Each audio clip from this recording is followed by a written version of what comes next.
ज्येष्ठ अभिनेते मनोज कुमार यांचं दुःखद निधन झालं, त्याबद्दल मी शोक संवेदना व्यक्त करतो, त्यांना श्रद्धांजली देतो। आपल्याला माहिती आहे की मनोज कुमार यांनी अनेक दशकं आपली जी फिल्म इंडस्ट्री होती ती गाजवली।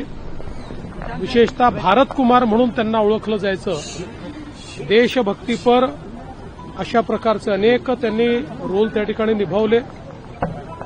भारतीय संस्कृतीवर आधारित अशा प्रकारचे अनेक सिनेमे त्यांनी तयार केले। पूर्व और पश्चिम पासून तर क्रांतीपर्यंत वेगवेगळ्या सिनेमांमध्ये त्यांनी ज्या प्रकारचं काम केलं त्यामुळे लोकांमध्ये ते अतिशय लोकप्रिय होते।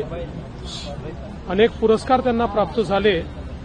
अशा प्रकारचा एक देशभक्त असा हा कलावंत, अतिशय गुणी कलावंत आपल्यातनं ते निघून गेले, त्याबद्दल मी शोक संवेदना व्यक्त करतो आणि त्यांना विनम्र श्रद्धांजली देतो। लोकशाही मराठी ऐका, पहा, जागरूक रहा।